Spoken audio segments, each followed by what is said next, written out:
Build a Brella, make a fella, edit styles one vanilla, epic code, fans will hurt, tons of emo secret skins were actually good. Buy the pass, buy the battle pass, before your favorite characters get kept forever. Wait, what? How's it going, everyone? It's truly Mystic here, and I hope you enjoyed that little jingle in the beginning of the video. However, in today's video, we will be covering everything in that little jingle, as well as more. So without further ado, welcome to part 2 of why the older battle passes were in fact better, and why the newer battle passes absolutely suck. Let's see if we can find some solutions today, and without further ado, let's get straight into it. In my previous video, I went over a couple points as to why the older battle passes were in fact better. You had things such as XP bonuses, pets, toys, grinding for the tier 100 felt more worth it and felt more earning, and there weren't any slots wasted in the battle pass for pointless edit styles. But obviously, there's a ton more wrong with the current battle passes, and I'd like to talk about them. Starting off with the first point being, where are the emotes? In the past battle passes, we've had many Fortnite emotes, and I mean many Fortnite emotes, iconic ones, like Take the L, Swipe It, Free Flow, Sign Spinner, all great legendary emotes. Not actually legendary, but you get it. Nowadays, there seems to be a complete lack of emotes, more specifically dances. Now, in the current battle pass, I am aware that we did get a dance in the form of this. And you know, that's all fun and dandy. I'm glad that they even gave us a dance anyways, but if we're really going to compare this one dance that we've gotten what seems like forever compared to the many other dances that we've got in just chapter 1 alone, not even bringing up chapter 2 at this point, you're going to see that this emote is kind of pointless. Again, don't get me wrong, I'm happy that we're getting something instead of nothing, but in my opinion, and I think many people can agree with me, the older emotes are just better. Dances in Fortnite revolutionized many other games to incorporate emotes into their game as well. And it all started from the original default dance. Eventually we got the Season 2 Battle Pass, and you put the most iconic emotes to this day into that pass. I'm talking about the Wave, Ride the Pony, and of course the infamous Floss. But nowadays it seems like we get none of that. Many of the emotes in current battle passes have been very lackluster.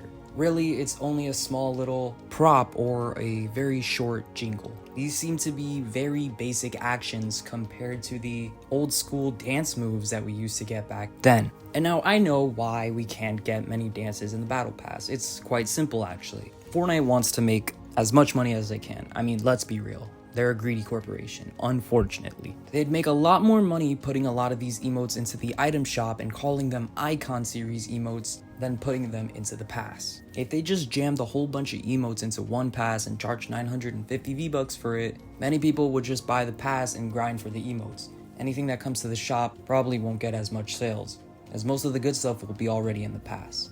Makes sense. But Fortnite, you remember this little thing? Oh, okay. Back then, Fortnite introduced a Boogie Down contest in which anybody can submit their dances online and it can have a chance to be implemented into the game. Two of the most infamous cases being the Orange Shirt Kid having Orange Justice in the game, and of course the one and only Boogie Down. So if it's too much work for Fortnite to scan a model and program an emo into the game, or literally just go on TikTok where you can find millions of dances, an alternative solution would be to bring this back and have your player base basically make the emotes for you. I know it will take time, but you'll have infinite submissions. And you can maybe do something like this every year, maybe even every month or every season. And that's just one way you can incorporate original dances or dances ripped from any media into battle passes again. Our locker has had enough sprays and emoticons already to last us a lifetime. You know that people really care about the dances, so that's what you should be focusing on. Let's step up our game and bring some emotes back into the battle pass, please. Moving on from emotes, I want to talk about progressive styles. not edit styles as opposed to my other video where I talked about the bonus styles that you get in the battle pass. No, I'm talking about progressive styles, and again, not supercharged styles either. Progressive styles were introduced in Chapter 2, Season 1, in which you could acquire an alternative style for your skin by leveling up in Fortnite. This was first given to us with the 8-ball versus Scratch skin, in which you can make it more corrupted. Chapter 2, Season 2, though, really harnessed that idea, bringing in the gold skins that many fans may know was a pain in the ass to get. You see, the nice thing about progressive styles was that it allowed you to show off any progress you made during a season. The nice thing about the golden edit styles from Chapter 2 Season 2 was that nowadays you can still show off how far you've gotten into a season based on your golden style progression. It was really fun to get as far as you can, but for some reason, they abandoned this idea starting in Chapter 2 Season 3. I'm not sure why, as I think many people would love progressive styles to come back and was a pretty fun concept. And since we're on the topic of styles, I'd like to bring up a sub-point, unlockable styles. Unlockable styles were first introduced in Chapter 1 Season 4. The best part about them was that they completely changed the look of your skin. Grinding them was the best part, and finishing it before the season ends was such a thrill. Carbide and Omega were completely transformed by this, turning them from just a guy in a scrawny suit to a real foe to have a face-off with. And it wasn't just a, hey, I'm a guy in a scrawny suit, let's get straight to the hero business, like it is with Iron Man with that built-in emote. It actually showed the progression that you obtained for your suit and made it so that you can still use those styles nowadays. And in the very next season, Season 5, they brought that back again with the one and only drift. It just boggles my mind that Fortnite has not reintroduced this idea recently. We've seen variations of it. Shanta being the best example of this, but also skins like Mandalorian being able to find his best scar pieces, and even Agent Jones to a degree.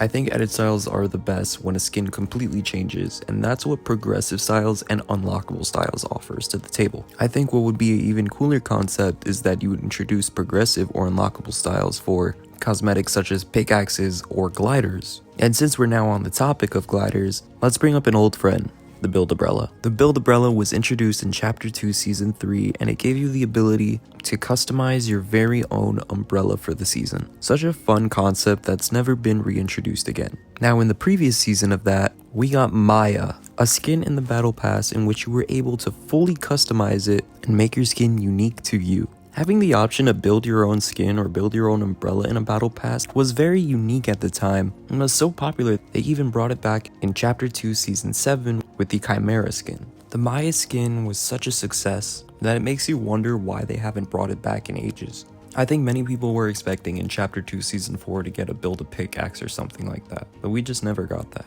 And these kind of things were introduced in Chapter 2. Moving forward, it really makes you wonder why Epic didn't go beyond with their battle passes and actually took a step back. What was such a missed opportunity this season was to incorporate a build a car in the battle pass, and maybe have players make their own unique cars to them. But I guess it's too late for that now. So far, we've taken a look at many unique ideas that were introduced into previous battle passes that we just don't really see anymore. But let's talk about a change that we see quite often nowadays, and that is, what's with all these collabs in battle passes? The first time it happened with Deadpool back in Chapter 2 Season 2, I think many people were okay with it. I think that at the time, people thought this might just be a one-off thing, or if anything, a very rare circumstance. But then they just kept doing it, and it created a lot of controversy in the community. The secret skins in Fortnite had a ton of lore tied to them, and were usually pretty important characters. Skins like the Visitor or Singularity, the Scientist, or the Enforcer had very important roles to play, and unlocking them felt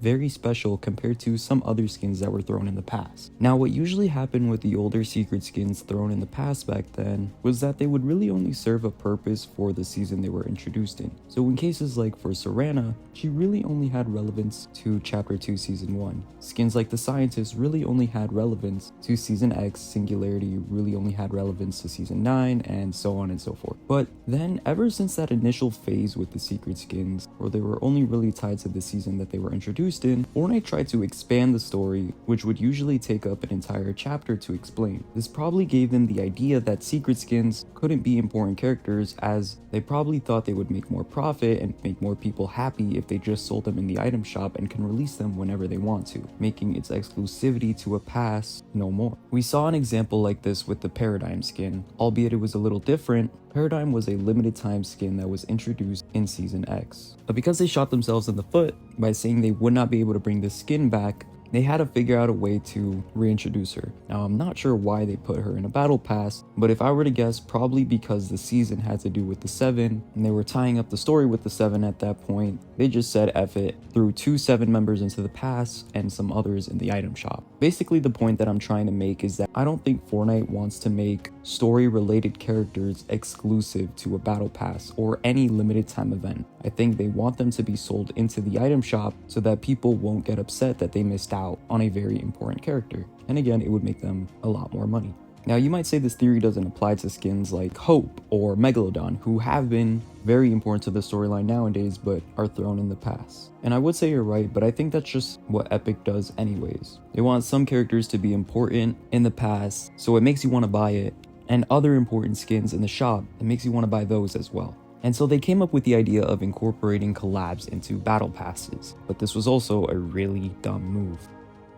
Many fan favorite characters like Spider-Man or Iron Man would be forever locked away in a battle pass, and if you didn't get up to unlocking them or purchase the pass for that season, you'll never get a chance to get it again. And while I can make a whole nother video talking about this specific topic, to shorten it down for time's sake, collabs in battle passes are not that big of a deal. I think it's great that we can get some of our favorite characters through a sweet deal just by playing the game. I could also see the frustrations that many people have. I think what Fortnite really needs to do is slow down on the collaborations being added into the battle pass. I think we need some gap seasons in between every now and then to just give us an original character. And don't get me wrong, they have done that a few times. Not every single battle pass ever since Chapter 2 Season 2, the secret skin has been a collab skin. I just think that if you slow it down even more, anytime they do decide to put a collaboration into the battle pass, it will make it more special. I think secret skins though, along with those old school loading screens that we used to get each week, were a very nice addition that we used to get in older battle passes. Lore was tied to these cosmetics that obviously we won't be able to get with the likes of Korra or Peter Griffin. In fact, do you guys remember each week getting a loading screen and trying to figure out where the secret battle star is? The secret battle star challenges, a fun puzzle we used to do back in the day to get a level, now gone.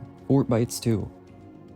The last thing that I want to talk about before we get into fixing the problem is how challenges used to be done. Many people are not a fan of the challenges nowadays for Fortnite, and it really goes to show. A lot of them are just really weird and basic and stray away from the classic and traditional way of doing things. Search 7 chests at risky reels, PTSD for many of us, or just trying to figure out where an emblem is in a picture were great enough ways to grind our battle pass without incorporating the overabundance of aggression you get nowadays. Also, is it just me, or does it feel like challenges just don't give enough XP nowadays? Again, there's so many rewards now. I feel like Epic should give us another mechanic similar to the Fortbites or Battlestar locations again, to just give us one extra level. It'll make things a lot more fun and bring back the classic times again. But now, in conclusion, what does this all mean?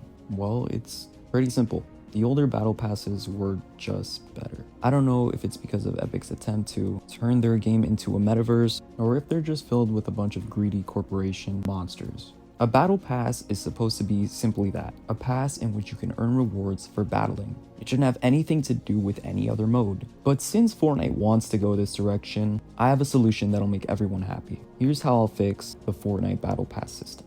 For starters, enough with the collaborations. Give us time to breathe. Allow these cosmetics to come to the item shop, or still keep doing your mini passes that you do midway through the season. Double down on the lore, and give us cosmetics based around that. Magneto has nothing to do with this season, let's be real. Instead, we could have gotten like one of Megalodon's henchmen or something like that. The secret skins at its core should always be something to do with the lore. I'm glad that we get so many cosmetics in the passes nowadays, and I think it should stay that way.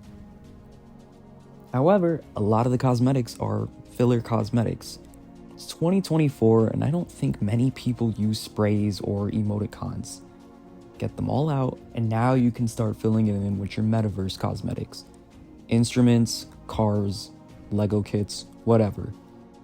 But honestly, don't really put too much Lego kits in there. You're just gonna make people angry again. Separating back blings and skins was an interesting idea that they did in older battle passes, and I would actually like to correct that. I think a skin should come with its back bling.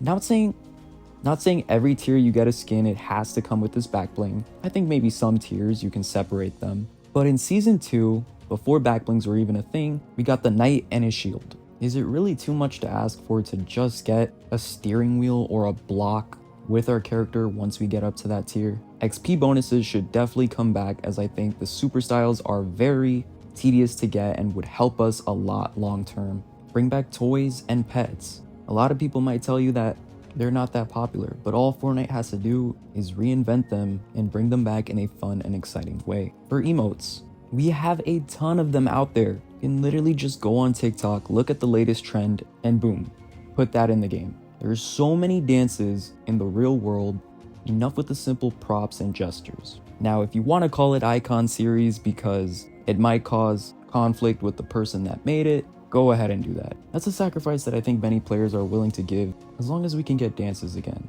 But of course, we prefer the original Fortnite dances as well. And while I think that going through a battle pass and choosing your tiers is all fine and dandy, I think there needs to be a few limitations put in place. This is just a shot thrown in the dark, but what I think you could maybe do is once you reach the next tier, it gives you an option on a few cosmetics you can choose to get first. This is just to make it so that you can't skip all the way to tier 70 whatever to unlock the quote-unquote tier 100 skin. And speaking of the tier 100 skin, can we please stop putting built-in emotes as the final tier? I mean, that's just lazy. Tier 100, final skin. Not final emote, not final back bling, final skin. Get rid of the pointless edit styles too. You can easily make those like a challenge tier or whatever to unlock all the styles for a set in the battle pass. And again, if I haven't said it already, collabs, just don't go crazy with them. People are gonna want the skin that haven't gotten it over time, so just dial it back a bit. I know you have to promote the pass, but there's other ways to do it. And with all that being said, that's how I'd fix the current battle pass system's problems. I'm sure there's a bunch of other little things that I can nitpick all day about, but in general, I think I've nailed it down. What do you guys think of this? Do you think something like this would work? Let me know in the comment section below. I think if we just learn from what we've had in the past, what worked and what doesn't, you can create the perfect battle pass, or at least close to perfect as you can. And again, not everyone is gonna love something, but that's okay. Anyways, this has been why older Fortnite battle passes were just better. Thanks for watching, and if you liked the video, please leave it a like and subscribe if you haven't already so you can keep up to date with every new upload that I make. I will catch you guys in the next video, but until then, peace.